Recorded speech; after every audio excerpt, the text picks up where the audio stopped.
everyone, magandang tanghali. Ako muli si Danito, magluluto tayo ulit ng ating gulay mixed vegetable. Yan, pinainit natin yung kawali, nilagyan natin ng bawang. Bilisan natin yung bawang. Mixed vegetable po natin ang ating luluto ngayong hapon na ito. Hapon po dito sa akin. Yan po, masarap po ang ating luluto. This yung aking pansahog. Unahin muna natin ang bawang. Luluto natin hanggang mag-brown siya.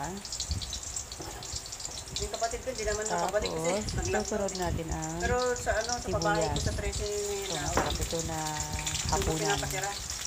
hapunan or tanghalian. Hindi pa kami tanghalian. Pwedeng pong tanghalian, pwedeng hapunan, pwedeng kinabukasan mo ito ulamin.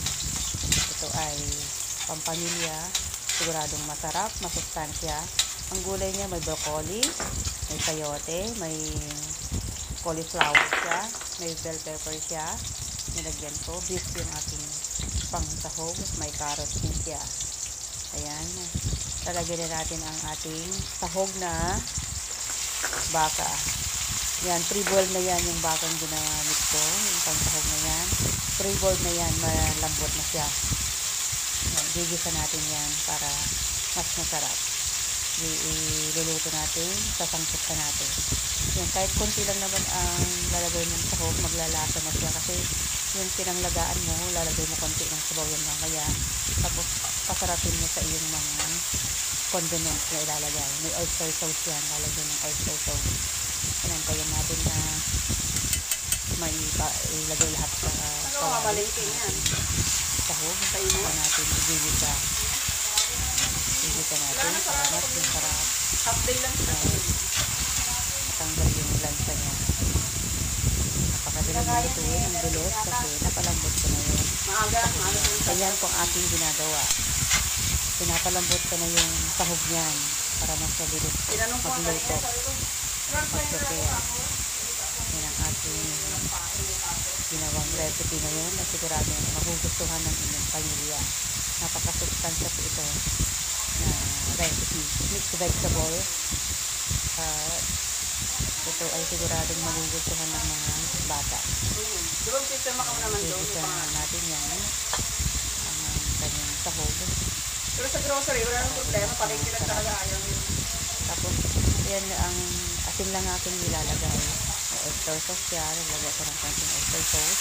Mamaya naglalagay din ako ng konting liquid seasoning. Sasangkot ka natin para mas masarap pa. Lagyan natin ang gulay. Yan, sayote. Kasi mas matagal maluto yan. Unahin natin yung sayote na ilagay. Susunod natin yung carrot. Para mas madaling maluto yan, kailangan din natin tinatakpan. Igigisa lang natin ng ganyan. Tapos, sunod natin yung carrot. Tatakpan natin yung para maluto. Lagyan natin yung pampalasa. Takpan natin. Tapos, babalikan natin maya-maya. Yan ang ating gulay.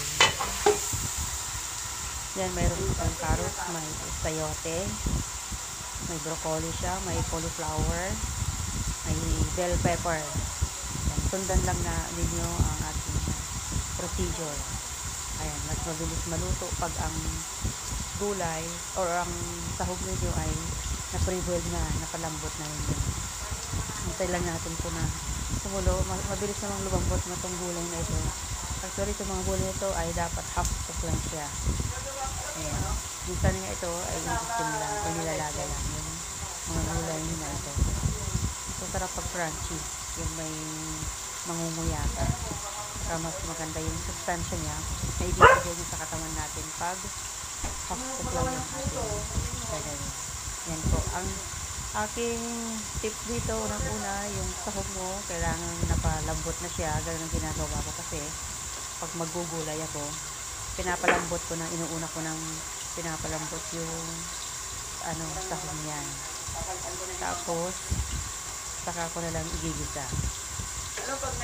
Para mabilis yung pagluluto, time consuming, mas mabilis lang, madali lang maluto. Easy recipe, easy to prepare. Yan aking mga ginagawa o sinishare, niluluto sa inyo. Hintayin na natin siyang maluto yan. Half cook lang naman ang gagawin natin. Tapos saka tayo magdadagdag ng ibang condiments para lumabas yung lasa niya. Yung iba nito, naglalagay ng pampalapot. Ako hindi ko naglalagay. Natural lang ang aking pagluluto. Wala na akong ibang nilalagay na pampalapot pa or ibang pampalasa pa. Oyster sauce, liquid seasoning, asin, may paminta na kasi ito nung pinalambot ko yung karne, may paminta na, kaya hindi na ako naglagay ng paminta. Pinalambot ko siya sa paminta, asin, o saka bay leaf. Doon pinalambot yung karne ng baka. Kaya masarap na siya.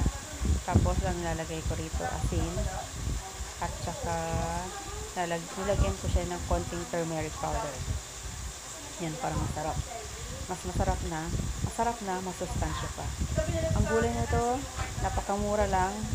Ngayon, mura ang gulay, kaya masarap magluto. Mas mabilis pang hanapin tong mga gulay na ito.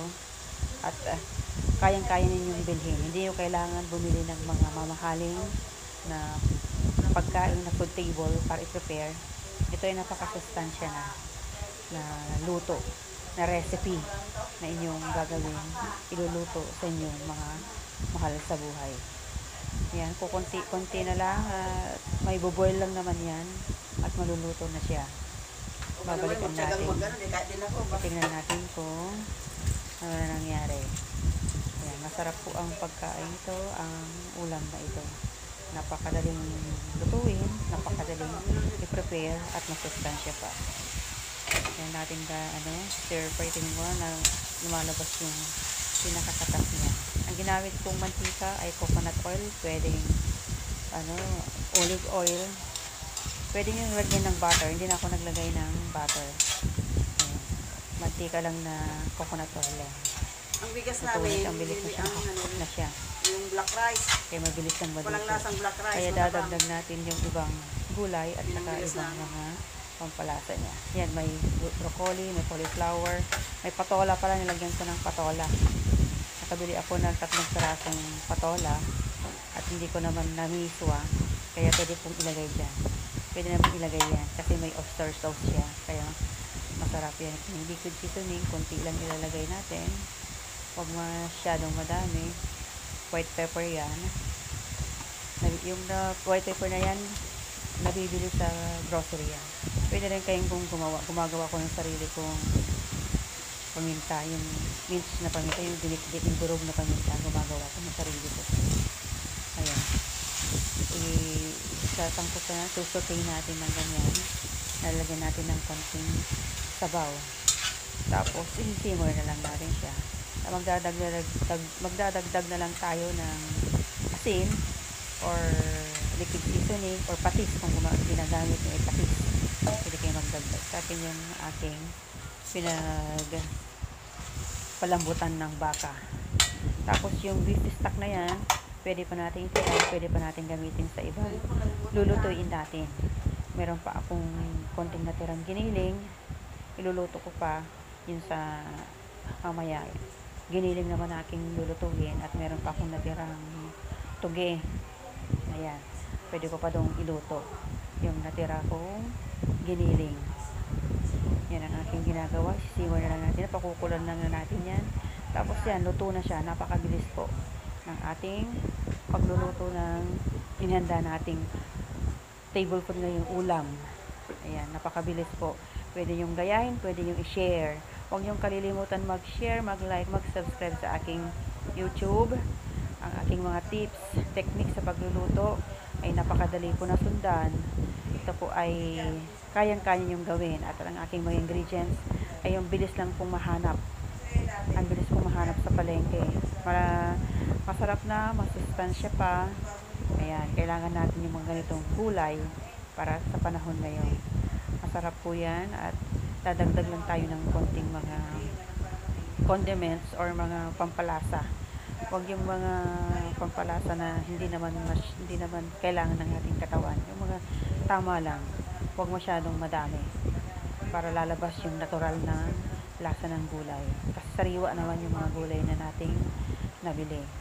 Lulutuin lang natin yan at mamaya luto na siya. Napakabilis pong i-prepare at siguradong magugustuhan ng inyong mga anak ang ating mixed vegetable na hinanda sa araw na ito. Itong aking recipe na aking shinare sa inyo. Don't forget to subscribe, like sa aking YouTube. May Facebook page din ako, Lani's Recipe. Ayan, maluto na po siya. Oh. Ang bilis. Ang bilis kong maluto dahil yung mga broccoli naman yan, ini-steam lang naman po yan. Half-cook lang dapat. Saka yung patol, ang bilis niyan. Napakasarap niyan. Itikman natin yung lasa niya. Napakasarap niyan. Napakasarap na luto. Ayan pong ating ginulay. Mixed vegetable. Napakasarap niya. Dadagdag tayo ng konting asin. At konti lang naman ang dadagdag. Lasahan natin muna. Tikman natin. Ang sarap ng lasa. Yung gulay niya kasi sariwa. Ayan. Kung matabang pa, pwede tayong magdagdag ng konting asin. Pampalasa. Asin lang na dinadagdag ko. Hindi na ako nagdadagdag ng seasoning, ng oyster sauce, hindi na. Asin na lang yung dinadagdag ko. Ayan. Nasa inyo yan kung gusto nyo magdagdag pa ng sabaw. Pero sa akin, tama na yung, para ganyan lang siya. Pwedeng magdagdag, pwedeng hindi. Nasa inyo yan. Gusto nyo. Nilalagyan ako ng konting turmeric powder. Importante kasi yan sa amin, turmeric powder. Magandang benepisyo sa katawan. Yung turmeric. Kaya naglalagay ako. Hindi naman yan maapektuhan yung lasa niya. Masarap pa rin. Mas masarap nga kung may turmeric powder siya. Yan. Kung gusto niyo mas dark yung kulay niya, pwede nyo magdagdag ng liquid seasoning o oyster sauce. Takpan natin ulit at antayin natin maluto. Saglit lang naman yan. Pakukulan lang natin para maluto yung ating nilagay na turmeric powder. At yung asin, madali lang naman niya matunaw dyan sa gulay na yan. Yan, napakabilis pong lutuin ang ulam na ito at kayang-kaya ng inyong budget. Ito ay isang paraan sa mga katulad natin na naghahanap tayo ng masarap, masustansya at budget friendly na mga recipe. Ito po, gayahin po ninyo. Napakadaling lutuin, masustansya na, masarap pa. Yan po ang ating mixed vegetable. At pwede naman po ang baboy yung inyong sasahog. Pwedeng manok, pwedeng baboy. Ang isda siguro masarap dito. Ang nakagawa na ako ng ganito, tinapa version naman. Tinapang aking nilagay na sahog. At masarap din po. Ayan, hindi ko pa naipakita yon na minsan gagawin natin yon. Yung tinapa naman ang lalagay natin. Pero ang tinapa kasi masarap yung tinapa namin dahil galing mismo sa aming probinsya sa Tarlac. Yan, maluto na po siya. Napakadali pong lutuin. Ang sarap po niya. Huwag niyo kalimutang mag-subscribe sa aking YouTube channel, sa aking Facebook page. Nakapost din ito. Paki-share po, paki-like po. Yan ang ating mixed vegetable. Masustansya na, masarap pa. Yan, maraming salamat. At hanggang sa muli, God bless us all. Thank you very